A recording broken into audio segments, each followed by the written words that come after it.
Welcome to the deep dive. We've got a stack of sources here on really one of the biggest recent stories in biotech. That's the huge acquisition of Avidity Biosciences by Novartis AG. Our mission today, to really get under the hood of this thing, we're not just going to talk about the big price tag.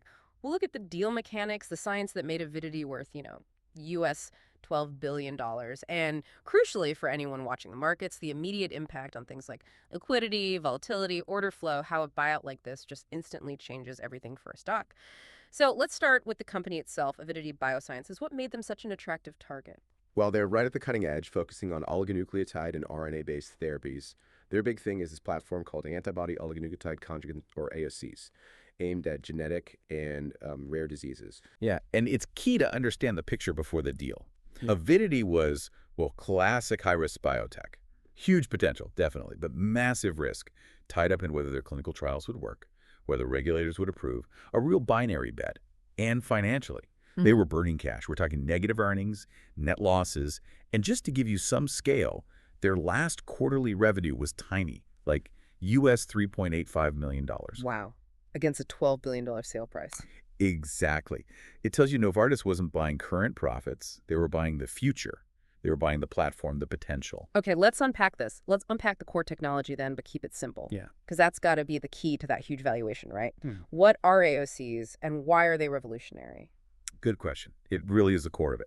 So, you know RNA therapies, like the mRNA vaccines everyone knows now, they're powerful. But the big challenge always has been delivery. How do you get this genetic instruction, this oligonucleotide, just to the specific cells you need to treat, and only those cells, without it getting degraded or causing side effects elsewhere? Right, so you have the message, the RNA, but you need a reliable delivery truck, basically. Precisely, and that's what the AOC platform does. It's quite clever, really. They use an antibody. Antibodies are naturally designed to be super specific, right? They bind to particular targets on cell surfaces. Like a key fitting a specific lock. Exactly. So Avidity links, or conjugates, this antibody key to the oligonucleotide payload. The antibody acts like a GPS, finds the right cells, binds to them, and then the cell takes in the whole package, delivering the RNA precisely where it needs to work. Ah, okay, so that precision delivery, that's the game changer. That's the game changer. It potentially makes RNA therapies work much better and maybe even opens up new diseases they can target. That's what Novartis saw. That's the $12 billion idea. Got it. Okay, that context makes the news make sense. So the catalyst, October 26, 2025, Novartis announces they're buying Avidity. Yep, a definitive agreement. And like you said, it was a big, bold move, all cash, around US $12 billion. All cash signals speed and certainty, doesn't it? It really does. Less messing around with stock valuations fluctuating. And the price itself, US $72 per share cash. That was, what, a 46.5% premium over the previous day's close? Something like that, yeah. A huge premium. And the market reaction was immediate. The stock just rocketed. Up 42%, maybe more, in pre-market or right at the open. The market instantly said, yep, that price makes sense. Pretty much. But here's a really interesting little wrinkle, something you always look for in these situations. On the exact same day the $72 deal was announced, the analyst firm H.C. Wainwright & Co. put out a note. Okay.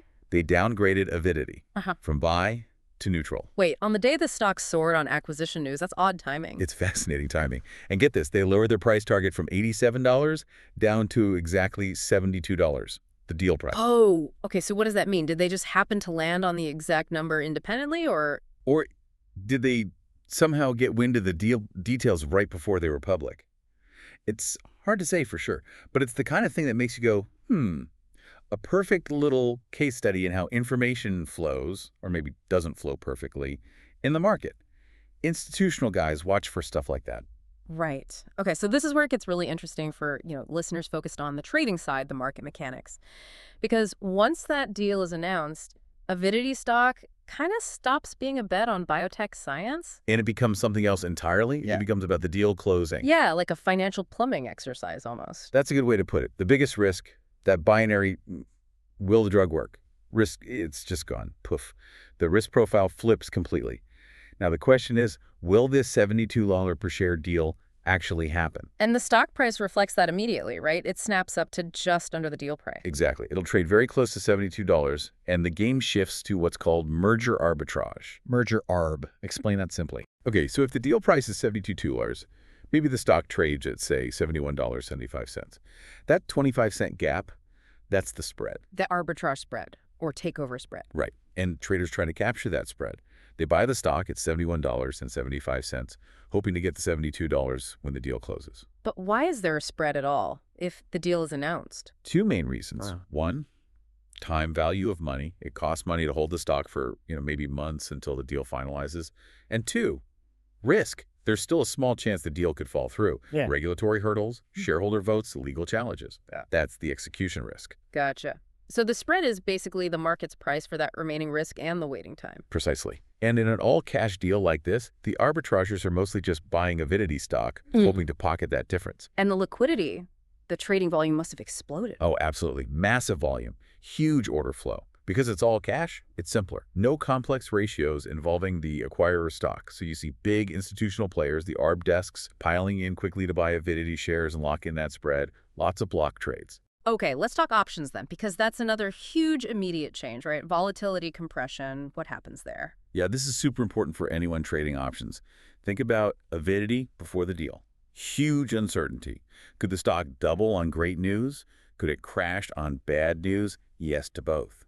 So the implied volatility, or IV, which is basically the market's expectation of future price swings, was really high. Options were expensive because the potential for a massive move was baked in. Exactly. Their risk premium was high. But the moment Novartis announces the $72 cash deal, that uncertainty vanishes. The potential outcomes narrow dramatically. It's either going to be $72 or, if the deal breaks, something much lower, but the crazy upside potential is capped. Right, so the expected future volatility just collapses. Yeah. That volatility compression. The IV plummets. And what does that mean for option holders? It means if you owned options, especially if you were long volatility, like you bought calls or puts hoping for a big move, the value of those options probably crashed.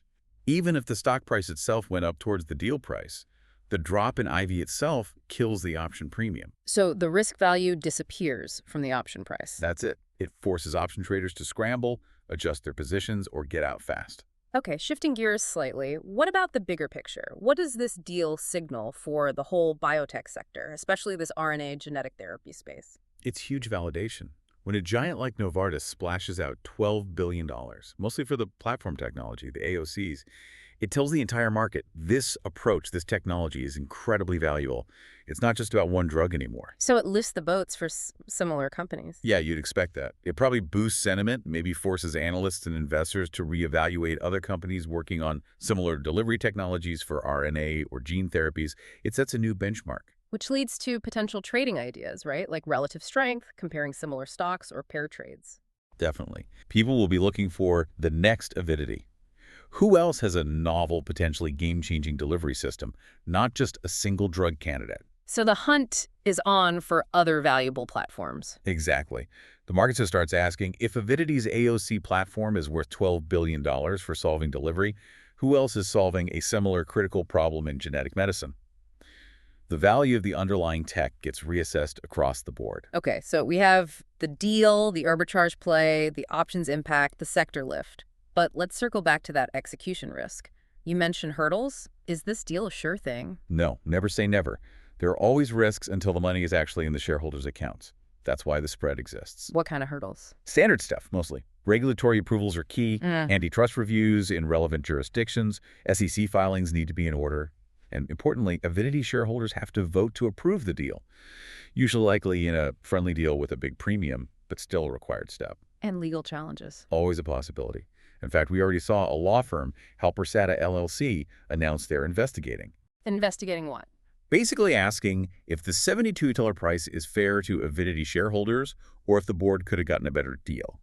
Now, these kinds of investigations are pretty common after big buyouts. Sometimes they lead nowhere. Sometimes they can cause delays or complications. It's just another risk factor the ARBs have to watch. Okay, so let's recap the key things for you, the listener, to keep an eye on as this plays out. First, watch that stock price relative to the $72 offer. That spread tells you what the market thinks about the closing risk and timing. Second, track the news flow on regulatory approvals and that shareholder vote. Any delays or problems there are significant. Third, for options traders, that implied volatility collapse is done, but watching how the options market behaves around key dates can still be insightful. And finally, keep an eye on those peer companies. Are other RNA or platform biotech stocks getting a lift from this deal? That's the sector effect. Yeah, I think this deal is just a perfect illustration of the whole specialized biotech game. High risk, potentially high reward. You have a company burning cash, but with a really innovative platform, the AOCs. That platform gets validated, maybe by early clinical data, and suddenly, boom, a pharma giant steps in with a massive premium, and the entire risk profile just flips overnight from science risk to deal risk. It really does. And that brings us to our final thought for you to chew on. Novartis paid $12 billion for a platform for a delivery technology in a company that wasn't making money yet. How does that fundamentally change how we should think about valuing deep science and enabling technologies in biotech and pharma? We now have a clearer price tag on solving the RNA delivery problem via AOCs. What other critical bottlenecks exist in genetic medicine right now? Which small, maybe volatile companies are working on platforms to solve those problems? And could one of them be the next multi-billion-dollar target? Something to think about. Thanks for diving in with us today.